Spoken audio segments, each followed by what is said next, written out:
이미 한 바리새인의 가정에 들어가셔서 바리새인이 바라볼 때는 상식적이지 않는 행동을 하셨죠. 손을 씻을 물을 내어드렸는데 예수님께서 그걸 거절하시고 손 씻지 않고 그냥 식사 자리에 앉으셔서 식사를 하시는 걸 볼 수 있습니다. 그걸 보고 이 바리새인이 너무 놀라서 도대체 상식에서 벗어난다는 그런 의아한 표정을 지었을 때 예수님이 그 바리새인에게 책망을 하셨습니다. 너네들은 그래서 문제다. 그게 너희 공동체의 문제다 하면서 예수님이 네 가지 화를 말씀하셨어요. 예수님이 이 바리새인에게 이 네 가지 화를 말씀하시고 나서 곧바로 그 옆에서 그걸 듣고 있던 한 율법사가 예수님에게 이렇게 또 질문을 던집니다. 선생님, 도대체 그게 무슨 말입니까? 선생님이 그렇게 말씀하시는 건 이 바리새인만이 아니고 우리도 책망하는 거 아닙니까? 우리까지 모욕하는 거 아닙니까? 이게 이제 45절 말씀이에요. 선생님, 그렇게 말씀하시면 안 되죠. 이렇게 말씀하시니 우리까지 모욕하심이니이다. 이제 이렇게 불만을 표시를 했습니다. 여러분, 오늘 이 설교를 들으면서 여러분들이 바리새인, 바리새파, 서기관, 율법사 이걸 좀 이해를 해야 돼요. 그래야만이 오늘 이 본문이 좀 이해가 쉬울 겁니다. 유대 역사학자 요세푸스라는 학자가 예수님 당시에 팔레스타인 전역에 퍼져 있었던 이 바리새인 공동체를 몇 명으로 봤느냐? 6천 명 정도로 봅니다. 우리가 일반적으로 생각할 때 6천 명이면 많은 숫자가 아니구나 이렇게 생각하실 수 있어요. 근데 여러분, 이 6천 명이라는 숫자가 이 유대 공동체에서 얼마나 대단한 숫자였는가를 여러분들이 인식을 하시려면 그 당시에 예루살렘 인구를 보면 알아요. 예루살렘 인구가 역사학자들의 말하면 1세기 당시에 2만 5천에서 3만으로 봐요. 2만 5천 명에서 3만 명인 1세기 당시에 예루살렘 인구 속에 6천 명이라는 바리새인이 있었다는 것은 그 공동체에서 막강한 영향력을 행사했다고 보시면 돼요. 그래서 이 바리새인들은 자기들의 세를 넓혀가기 위해서 회원을 모집했습니다. 회원을 모집을 했는데 이 바리새인들이 그래서 바리새 공동체를 만들었어요. 근데 이 회원에 들어오려면은 최소한 한 달에서 1년까지 그 바리새파 공동체 안에서 그걸 사람들이 지켜봐야 돼요. 우리는 이제 보통 들어가면 이제 수습 사원이라고 이런 게 있죠. 우리 교역자들도 인턴 교역자라고 이렇게 뽑습니다. 처음에 이제 들어와서 한 몇 개월을 보고 정식으로 이제 교역자로 들어오는, 뭐 우리 교회 같이 이렇게 크지 않는 교회는 그렇지 않지만은 대형 교회들은 인턴 교역자라고 해가지고 뽑아가지고 한 1년 정도 있다가 그 다음에 이제 정식으로 이제 교역자로 채용을 하는 경우들이 있습니다. 이 바리새파가 그랬어요. 바리새파가 적어도 최소한 한 달에서 1년 정도를 지켜보다가 이제 이 바리새인으로 받아들이게 됩니다. 여러분, 이게 바리새 공동체예요. 율법사가 뭐냐? 그러면 율법사는 이 바리새인 공동체에서 리더입니다. 여러분, 율법사가 얼마나 대단한지 제가 한번 설명을 해드릴까요? 1세기 당시에 바리새인들이 자기 공동체 회원을 모집을 해서 이 바리새 공동체 안에 들어올 수 있는 결정을 누가 했느냐? 최종 결정을 받아줄 건가 말 건가? 율법사가 했어요. 그러니까 대단한 힘을 가지고 있습니다. 망토를 입고 주술이 긴 가운, 주술 모양의 긴 가운을 입고 회당을 다닐 때면 요아킴 예레미야스라는 학자가 사람들이 그 당시에 1세기에 바리새인을 바라보면서 이 율법 학자를 보면서 불렀던 호칭을 얘기했는데, 어떤 사람들은 아버지, 어떤 사람들은 랍비님, 어떤 사람들은 심지어는 주님이라고 불렀다고 그래요. 그러니까 대중들의 지지를 얻고 막강한 힘을 발휘했던 사람들, 이게 바리새인이고 그리고 율법학자입니다. 여러분, 성경에 율법사, 서기관 같은 말이에요. 틀리게 보시면 안 돼요. 어떤 곳에서는 서기관으로 나오고 어떤 곳에서는 율법사로 나옵니다. 그러니까 이 랍비가 시장에서 설교를 하면 젊은이들이 몰려들었고 회당에서 가장 높은 자리에 앉았고 일반 대중들의 존경을 받았습니다. 제가 여기 이 성경을 쭉 묵상을 하면서 이 바리새파에 대해서, 특히 율법사들의 이 설교에 대해서 제가 이렇게 보다가 자료를 찾는데요, 문득 뭐가 생각이 났느냐면 그 터키에 있는 성 소피아 성당이 생각이 났습니다. 여러분들 성 소피아 성당을 가보신 분들은 아시겠지만 성 소피아 성당이 그 종교가 거기에 모슬렘이 지배를 하고 그 성전을 차지했던 때가 있었고요, 기독교가 지배를 하면서 그 성전을 차지했던 때가 있었어요. 그러니까 이 성 소피아 성당 안에 들어가면은 두 개의 종교적인 문화가 존재를 합니다. 한쪽에서는 예수님 사진이 있고요, 또 한쪽에서는 알라가 있어요. 또 다른 곳에서는 보면은 모하메트 사진이 있어요. 그러니까 이 두 개가 공존을 해요. 지금은 물론 이 터키라는 지역이 기독교 지역은 아니기 때문에. 근데 거기 가보면은 이 성 소피아 성당에 어떤 구조로 되어 있냐면은 양 사이드에 계단이 있어요. 계단이 꼭대기까지 올라가 있어요. 가장 꼭대기에 이 안쪽에 이렇게 이제 있는데, 거기 성 소피아 성당에는 이런 강단이 없어요. 강단이 저쪽에 꼭대기에 있어요, 이렇게. 근데 그 꼭대기에 의자가 있습니다. 그러니까 이 당시에 이 율법사들이 교회에서 설교를 하고 율법을 풀어서 해석을 해줄 때 어디서 했느냐? 저기서 한 거죠. 회중들을 내려다보면서 한 거예요. 그리고 이들은 성경을 해석하고 성경을 필사하는 어떤 권한을 가지고 있었기 때문에 대중들에게 신적 권위를 인정받았습니다. 굉장히 많은 존경을 받았고요. 여러분, 이 율법사가 오늘날 국회의원의 역할을 하는 예루살렘 공회의 공회원이었어요. 공회원. 그러니까 자 보세요. 성경을 필사하고 등사할 수 있는, 여러분 이 유대인들에게 이 성경을 필사하고 하는 게 이게 단순한 문제 아닙니다. 어느 정도로 그들이, 우리는 이제 성경 주일날 교회 올 때 들고 올 수도 있고 안 들고 올 수도 있죠. 지금 워낙 스크린이 잘 돼 있으니까. 근데 사실은 주일날 교회 올 때는 하나님의 말씀 들고 오셔야 되죠. 이거 교회 가지고 와가지고는 그냥 예배 드릴 때 스크린 보고 이거 안 읽고 하다가 집에 가면은 또 덮어놓고 읽어요. 그죠? 덮어놓고 성경 읽잖아요. 먼지가 뽀얗면 또 툴툴 털고 오잖아요. 근데 유대인들은 달라요. 특히 율법은, 이들은 성경을 필사했습니다. 성경을 등사했어요. 이 권한이 아무에게나 주어지지 않았습니다. 그래서 이걸 필사를 하고 등산을 하다가 여기에,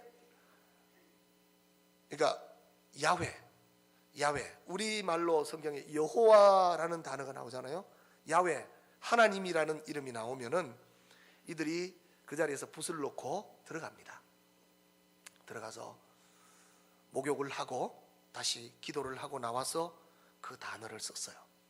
심지어는 그 단어를 인간이 쓰는 것이, 하나님의 이름을 쓰는 것이 너무 불경하다 해가지고 이걸 읽을 때는 주 아도나이로 읽었습니다. 그러니까 이들이 이 성경에 대한 개념이 얼마나 철저했고 얼마나 확실했는가를 우리가 알 수 있어요. 자 보세요. 그러니까 백성들이 볼 때에, 국민들이 바라볼 때에 이 율법사가 얼마나 대단한 사람이에요. 그러니까 한마디로 율법사가 되었다 하면 그 사회에서 최고의 엘리트 계층이에요. 이 율법사가 되는 길은 두 가지였습니다. 하나는 전문적인 랍비에게 교육을 받는 거. 그래서 율법사가 되는 길이 있었어요. 대표적인 예가 사도 바울이죠. 사도 바울이 자기의 신앙 고백을 할 때에 내가 과거에 어떤 사람이었는가를 고백하면서 뭐라고 얘기를 했느냐? 가말리엘 문화생이었다고 그랬어요. 여러분, 이 가말리엘 문화생이라는, 이 가말리엘이라는 사람이 그 바울 시대의 최고의 랍비였다는 겁니다. 내가 그 사람 밑에서 배웠다는 거예요. 내가 그 스승 밑에서 배웠다는 거예요. 당시 율법사들을 보면은 출신으로 보면 굉장히 다양했습니다. 사도 바울 같이 유명한 권세 있고 힘이 있고 정통 바리새파 집안에서 자란 율법사들이 있는가 하면 찌들어지게 가난하고 먹고 살기도 힘든, 그래서 그들이 어떻게 애를 쓰고 개천에 용이 났듯이 율법을 전문적으로 배워서 졸업을 하고 서품을 받으면, 오늘날 우리처럼 학위를 받으면 출세의 길이 열렸습니다. 오늘날 사법고시, 외무고시 합격하는 거하고 똑같은 거예요. 이게 당시 어디에서? 랍비 학교. 여러분, 그러니까 랍비라는 말이 이 유대 공동체에서는 굉장히 극존칭어예요. 랍비님. 이 율법사가 어느 정도 권세를 가지고 있었느냐 하면, 자, 성경을 해석할 수 있는 권세만 해도 대단한 거예요. 그건 최고의 권위예요. 근데 또 하나는 이 율법사는 사회적으로 민법과 형법을 다 결정할 수 있는, 다시 말하면 민사재판도 판결을 내릴 수 있고요, 형사재판도 판결을 내릴 수 있는 이 권한을 가지고 있었습니다. 근데 이 율법사들이 나중에 변질되죠. 어떻게 변질되느냐 하면 하나님의 말씀을 자의적으로 해석을 하고 왜곡을 해서 자기 주머니를 채웠습니다. 그래서 나중에 이 율법사들이 예수님에게 화 있으리로다, 화 있을진저, 이렇게 얘기하죠. 오늘 본문에 보면 이 율법사가 예수님에게 이렇게 이야기합니다. 선생님, 바리새파를 향해서 예수님이 4가지 화를 말씀하시니까, 선생님, 그건 우리까지 모욕하는 겁니다. 왜? 바리새파의 수장이 율법사니까. 그래서 그 바리새파에게 4가지 화를 얘기하니까 예수님에게, 선생님, 그건 우리까지 모욕하는 거 아닙니까? 이렇게 달라들었어요. 여러분, 이때 예수님이요, 이 율법사를 신랄하게 책망하기 시작합니다. 그래서 바리새파의 4가지 화, 율법사의 3가지 화를 예수님께서 오늘 본문에서 말씀하셨어요. 이게 사실은 당시 그 자리에 있었던 일반 대중들에게는 굉장한 충격이었을 거예요. 율법사를 향해서 이렇게 꾸짖고 이렇게 화를 얘기하고 이렇게 막 책망을 하시는 예수님을 보면서 당시 회중들에게는 이게 굉장한 충격이었을 겁니다. 왜냐하면 율법사들, 바리새인들은 그 당시에 백성들의 가장 그 존경을 받았던 계층이었습니다. 이 경건의 아이콘이었어요. 최고 아이콘. 그럼 이들을 어떻게 책망하셨느냐? 오늘 제가 이 본문 시간 될 때까지만 하고 마무리를 하도록 하겠습니다. 12시 전에 마치겠습니다. 예수님의 책망을 보면 바리새인에게 4번의 책망을 하셨는데 율법사에게는 3번의 책망을 하셨거든요. 3가지. 첫 번째가 짐에 대한 거예요. 2번째가 무덤에 대한 책망이에요. 3번째가 열쇠입니다. 제가 1, 2부 때는 열쇠는 다 못했고 짐하고 무덤에 대해서는 제가 얘기를 했는데, 우리 한번 먼저 짐을 한번 보십시다. 짐 46절 한번 읽어볼까요? 같이. 짐 시작.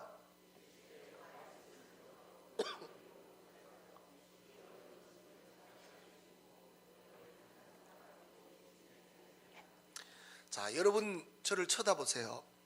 여기서 이 짐이 일반적으로 우리가 지고 다니는 배낭이나 아니면 뭐 캐리어나 아니면 뭐 가방이나 이걸로 생각하시면 안 됩니다. 이런 짐이 아니에요. 이 짐이요, 어떤 짐이냐면 화물을 말합니다. 화물. 그러니까 일반적으로 배에 짐을 실을 때에 사람의 힘으로 실을 수 없는, 그러니까 큰 컨테이너 같은 거 크레인으로 이렇게 옮기잖아요. 이 짐이에요. 이 짐. 그러니까 예수님이 율법 교사를 책망하면서 뭐라고 얘기하느냐면, 이 화 있을진저, 이 지옥 갈 인간들아, 너희들은 지기 어려운 짐을 사람에게, 이 큰 화물을 사람에게 지우고 단 한 손가락도 이 짐에 손을 대지 않는구나.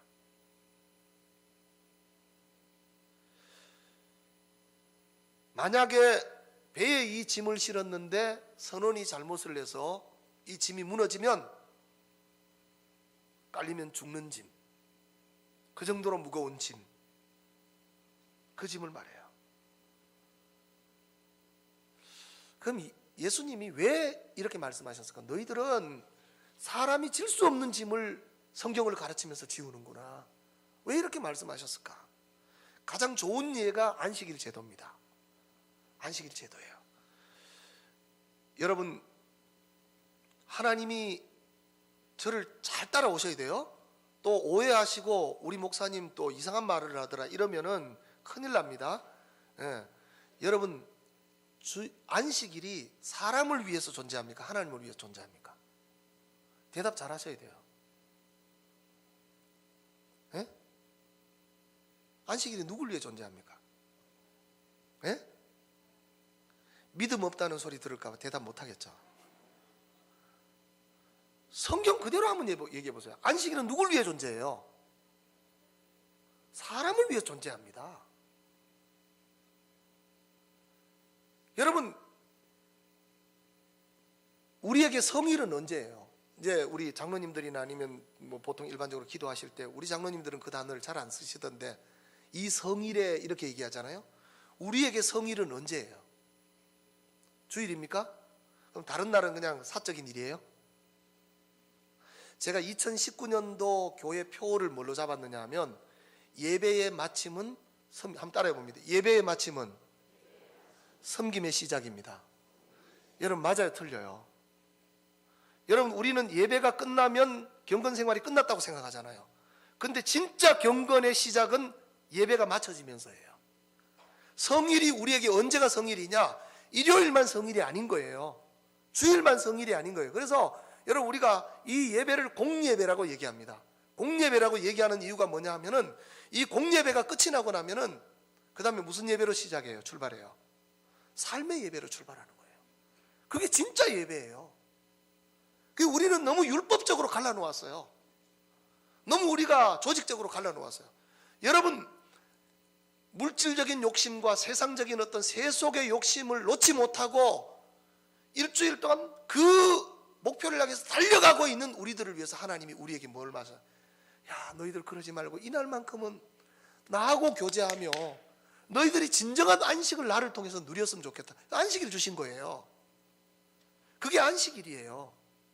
그러면서 하나님께서 우리에게 주신 메시지는 뭐냐 하면 걱정하지 마라. 걱정하지 마라. 너 내가 책임져 줄게. 네 밥그릇 내가 책임져 줄게. 걱정하지 마라. 그러니까 무슨 말이냐면 안식일을 지킴으로써 하나님이 우리에게 주는 게 아니고 이미 그 약속은 우리에게 주어진 거예요. 그러니까 아무것도 염려하지 말고 너희들은 살아가면서 나와 함께 이 하루라도 일주일에 하루만이라도 나하고 영적으로 풍성한 교제를 하고 힘을 얻는 시간을 가졌으면 좋겠다. 이게 안식일입니다. 이게 예배예요. 그러니까 여러분 근데 이 안식일에 유대인들이 어떻게 이걸 지키라고 얘기를 했냐면 예를 하나 들면 이겁니다.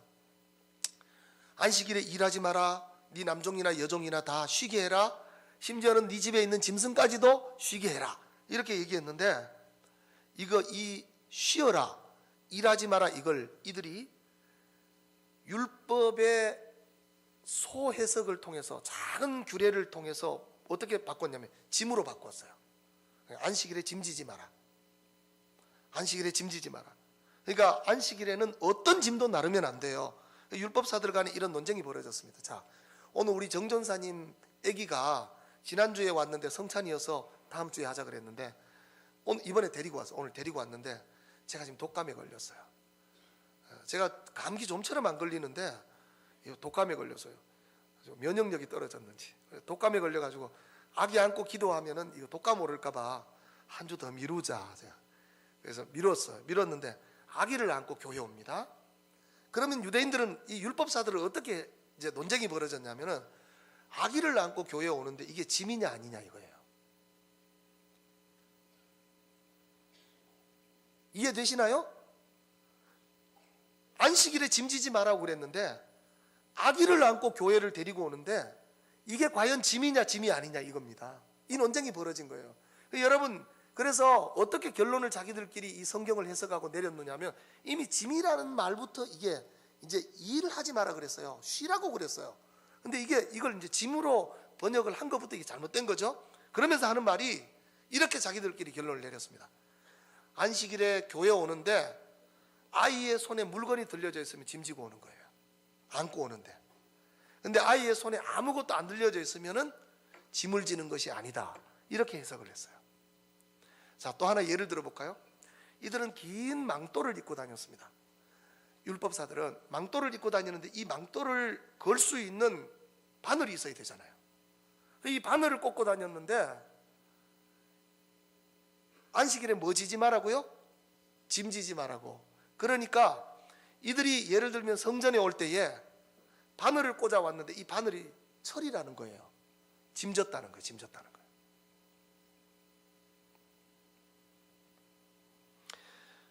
여러분 신앙은요, 제가 누누이 말씀드리지만 행복해야 됩니다. 내가 하나님을 통해서 저는 이런 생각이 들어요. 저는 어릴 때부터 너무 율법적으로 교육을 받았어요. 여러분 우리 어릴 때 언제 이 강단에 올라올 수 있었어요? 어디 여자분들이 여기 올라와가지고 여기서 기도할 수 있어요. 택도 없었어요. 여러분, 우리가 어릴 때 여러분 이 강단에 휘장이 쳐져 있고 목사님이 뒤에서 나오면 신이 나오는 줄 알았어요.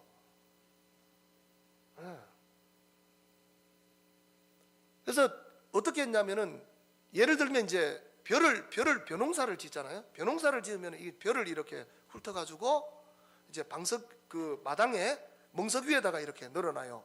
내일 교회 가야 되니까, 주일날 교회 가야 되니까 오늘 일을 마무리해야 되지 하고 해가지고 덮어놔요. 교회 갔다 왔어요. 비가 내립니다. 안식일에 일하면 돼요, 안 돼요? 여러분, 성경은 일하면 돼요, 안 돼요?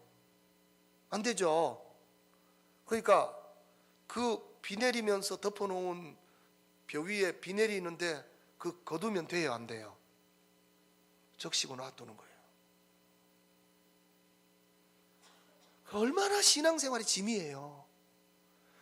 우리를 사랑해서 목숨까지 내어주시고 하나밖에 없는 생명까지 내어주신 하나님을 우리가 섬기고 우리를 사랑하시는 그 하나님을 누리는 삶인데 우리가 너무 잘못 배운 거예요. 주일 성수 부분도.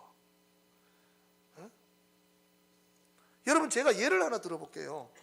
주일날 돈 쓰면 돼요, 안 돼요? 여러분 어떻게 배우셨어요? 보수적인 교단에서.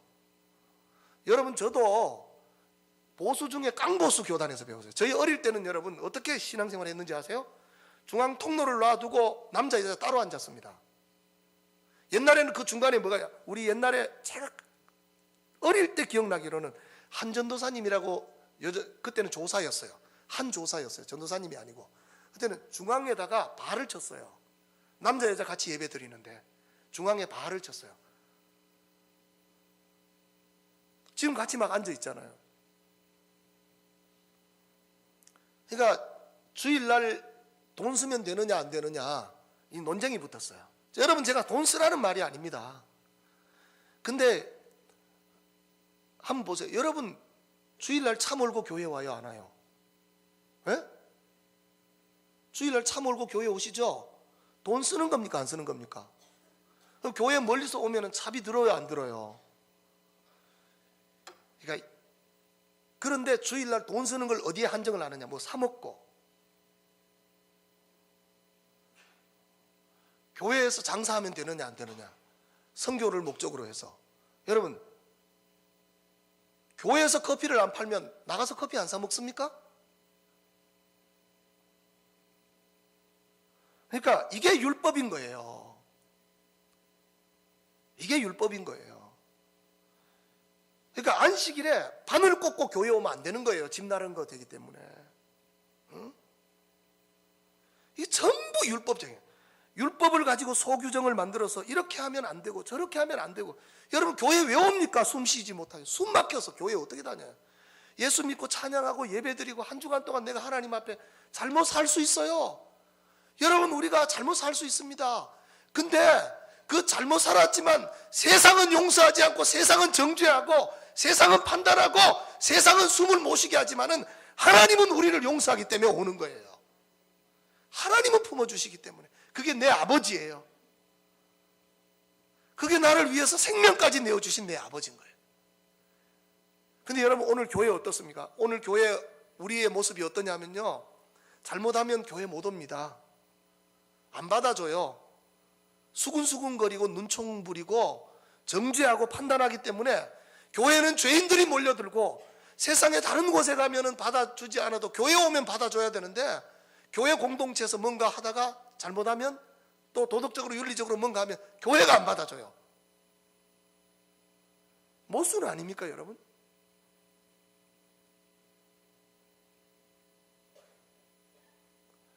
용서 안 하는 거예요. 여러분, 규례가 다 나쁜 게 아닙니다. 이 공동체를 세워가기 위해서 규례가 필요해요. 예를 들면 성경에 사도행전 15장에 보면은 사도 바울이 1차 전도 여행을 마치고 예루살렘에 호출이 되어서 올라갑니다. 왜 호출이 됐냐면 예루살렘 공회회, 거기에 율법사들이 모여서 결정하는 그곳에 호출이 되어서 올라갔어요. 사도 바울이 올라가면서 어떤 생각을 하는지, 내가 죽기를 각오하고 올라간다 그랬어요. 왜 이 문제가 터졌느냐?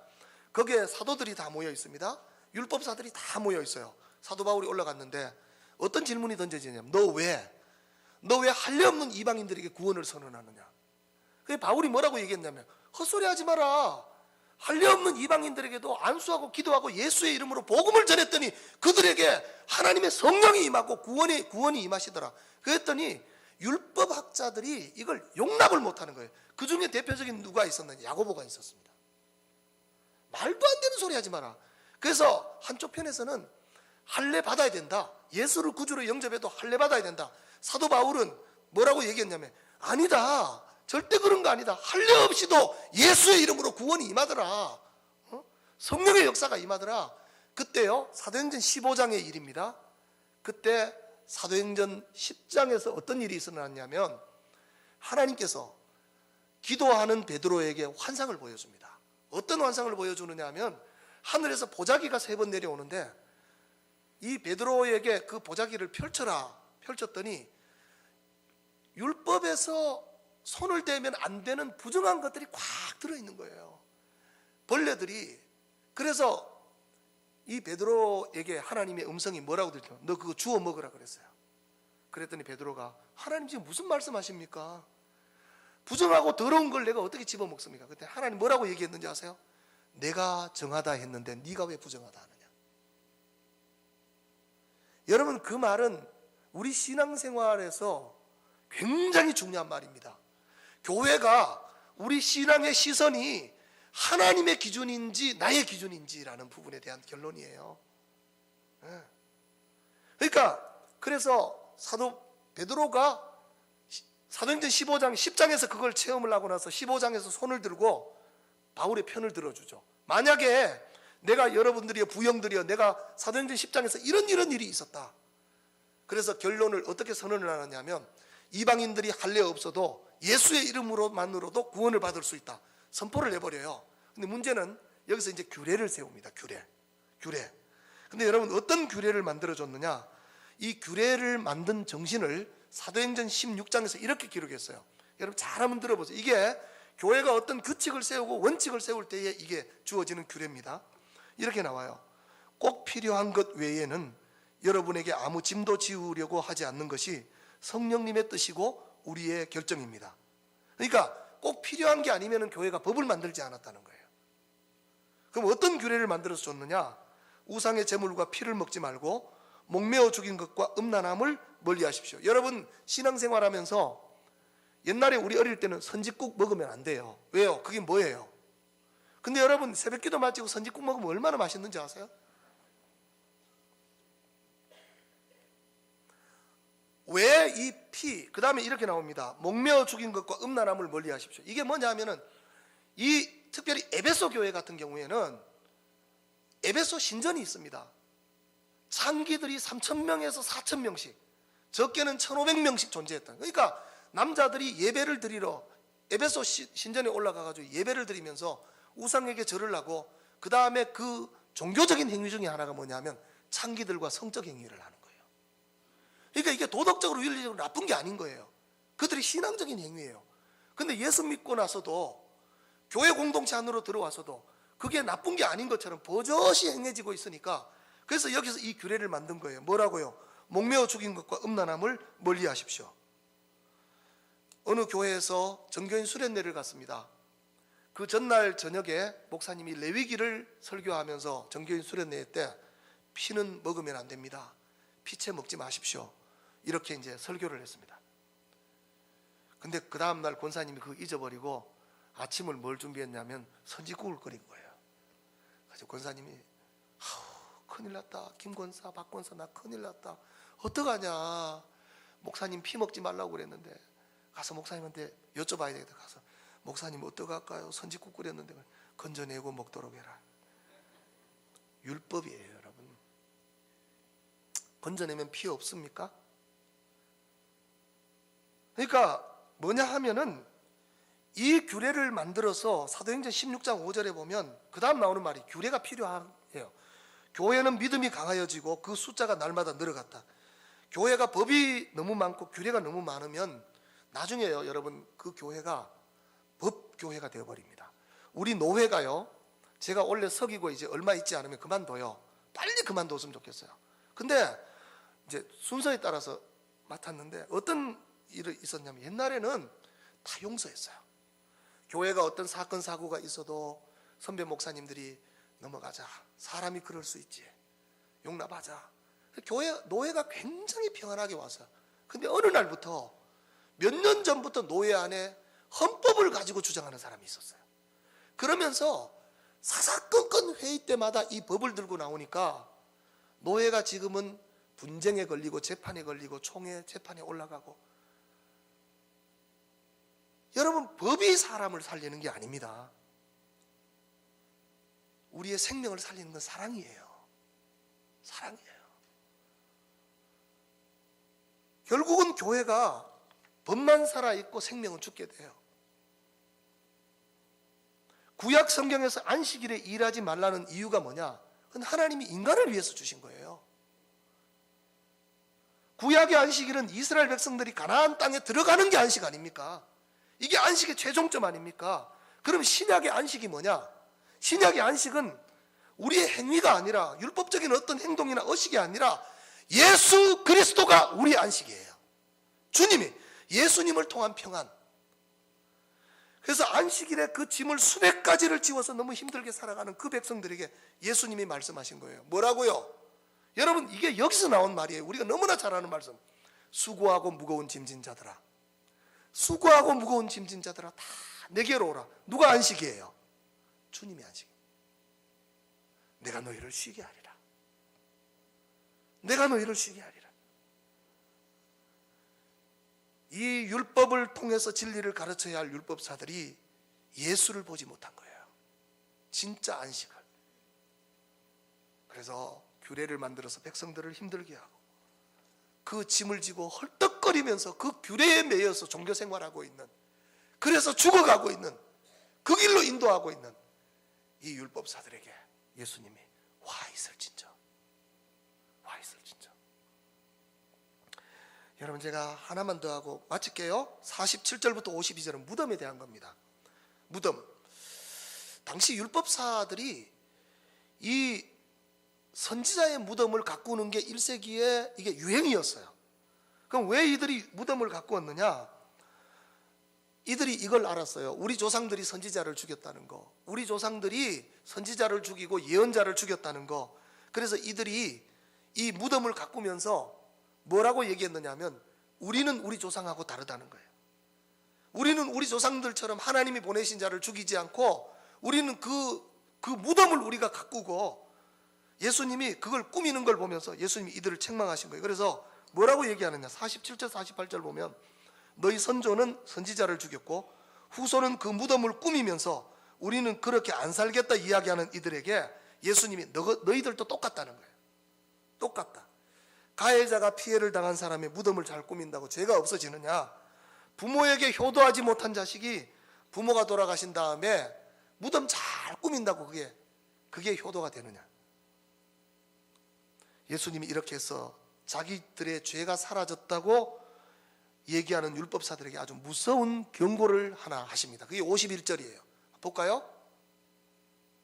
한번 읽어봅니다. 시작.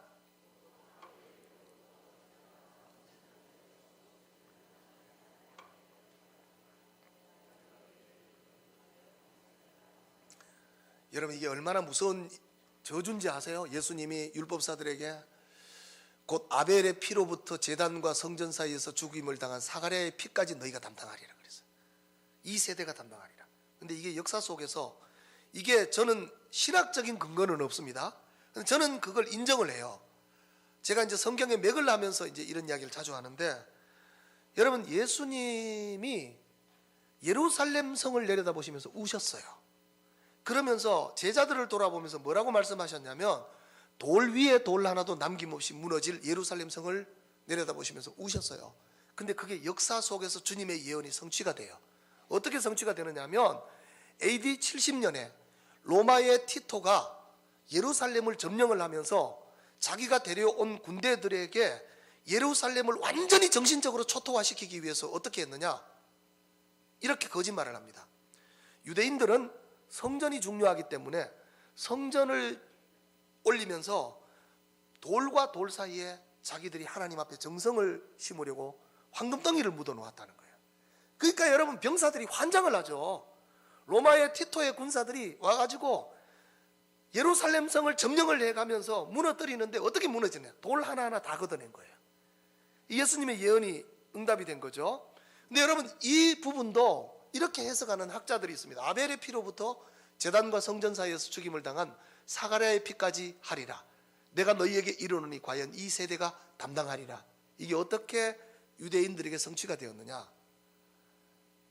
예수님이 빌라도 앞에 섰을 때 빌라도가 최종 판결을 어떻게 내렸냐면 이렇게 내립니다.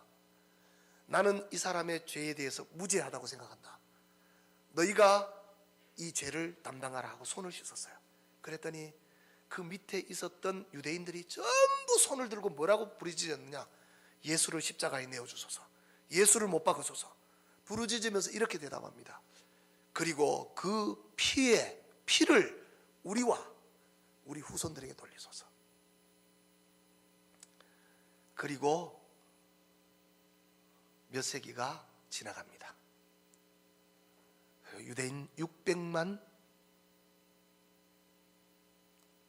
학살자가 이루어지고 수많은 유대인들이 게르만 민족에 의해서 깨서 시려서 죽어갔어요. 일부 학자들은 이게 예수님께서 말씀하신, 그리고 그들 입으로 스스로 말한 말에 대한 대가라고 얘기합니다. 여러분, 저는 그런 생각을 해요. 정말 말 조심해야 돼요.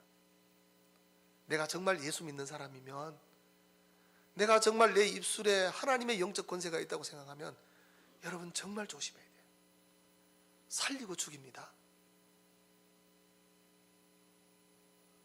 이 무덤을 꾸며놓고 우리는 선지자를 죽인 조상들과 다르다고 장담하던 이들이 예수님의 설교가 끝나자마자 공격하고요, 누가복음 22장에 가면 이들이, 우리는 하나님이 보낸 사람을 죽인 사람, 우리 조상들과 다르다던 이 사람들이, 그러면서 그들의 무덤을 꾸미고 그들의 무덤을 치장해 주던 이 사람들이 결국은 하나님의 아들 예수 그리스도를 죽이는 그 선봉에 율법사들이 서 있습니다. 예수님이 뭐라고 말씀하세요? 화 있을진저. 여러분, 우리에게 이 무덤 없어요? 있습니다. 저도 있고 여러분들도 있습니다.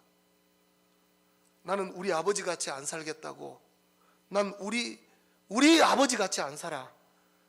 근데 아버지 같이 살아요.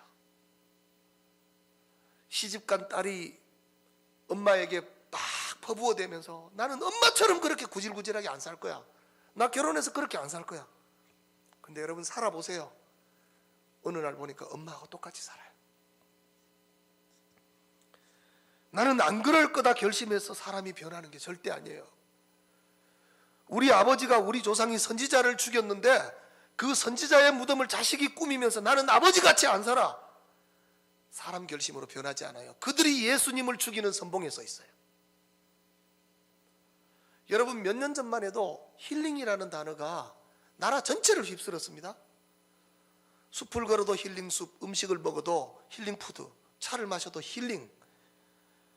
이유가 뭐예요? 행복해지려는 거죠. 행복해지기 위해서. 근데 여러분, 그 힐링이 선풍적인 인기를 끌었고 누구나 다 거기에 한 번 더 경험을 하고 동참하고 힐링숲도 걸어봐. 행복하신가요? 여러분들 행복해지셨습니까? 제가 이번 주에 제가 건강 종합 진단도 받고 독감도 걸렸고 한 해를 이렇게 마무리하면서 정리할 것도 있고, 내가 이번 주는 좀 내가 생각을 좀 하면서 한 주를 보내야 되겠다, 이런 이야기를 했는데, 여러분 생각하면서 살아야 돼요. 내가 예수 믿으면서 나 정말 행복한가?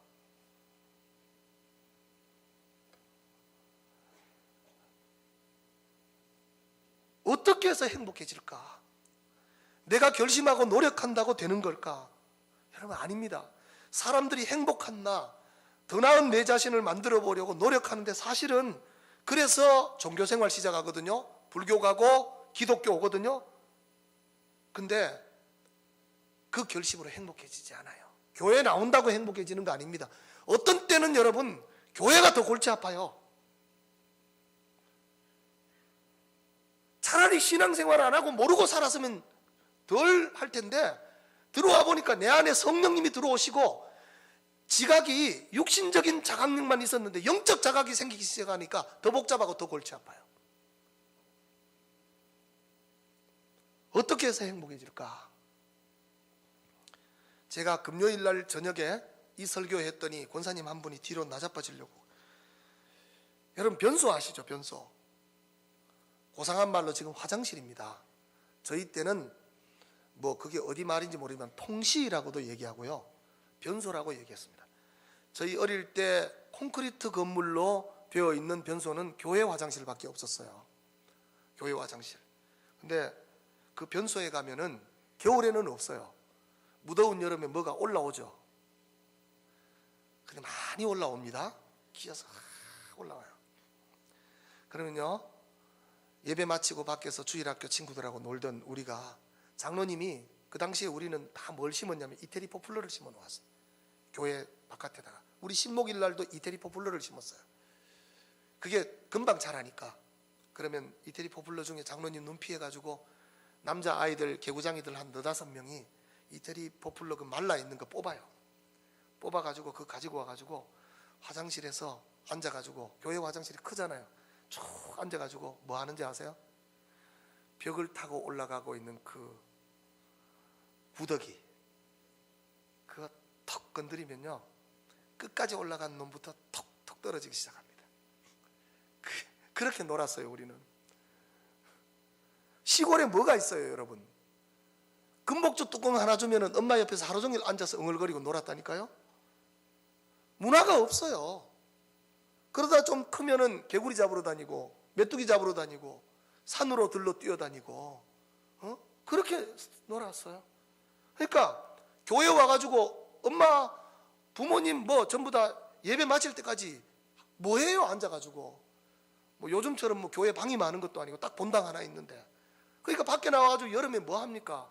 이태리 포플러 뽑아가지고 앉아가지고 화장실 앞에 앉아가지고 냄새 나는 줄도 모르고 구더기 올라가는 거 하나씩 툭툭 건드려 떨어뜨리는. 제가 설교하면서 왜 이게 생각이 났는지 아세요 여러분? 그런 생각이 들었습니다. 우리가 신앙생활하면서 누군가를 판단하죠. 나는 너보다 도덕적으로 윤리적으로 좀 낫다. 그게 하나님이 보실 때는 구더기가 변소에서 먼저 올라오고 늦게 올라오고 다를 거 없어요. 다를 거 없어요. 이 설교하고 있는 저도, 예배드리고 있는 여러분들도 제가 여러분들보다 도덕적으로 윤리적으로 더 의롭지 않습니다. 똑같이 구더기예요.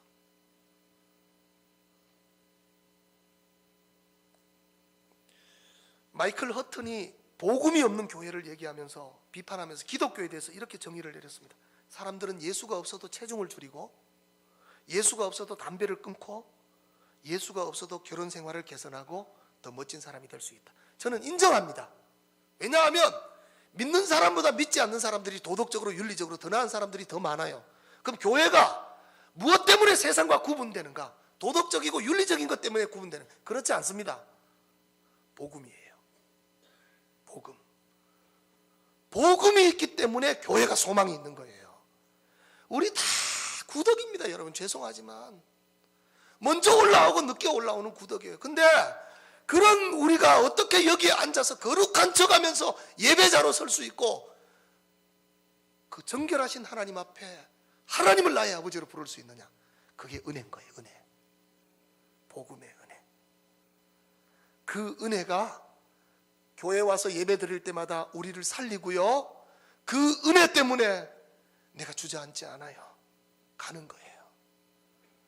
여러분, 이 회복된 은혜가 한 주간 우리 삶에서 나를 세우고 또 우리 공동체를 세울 수 있는 주의 은혜가 있기를 주의 이름으로 축원합니다. 주님, 주님의 은혜를 감사합니다.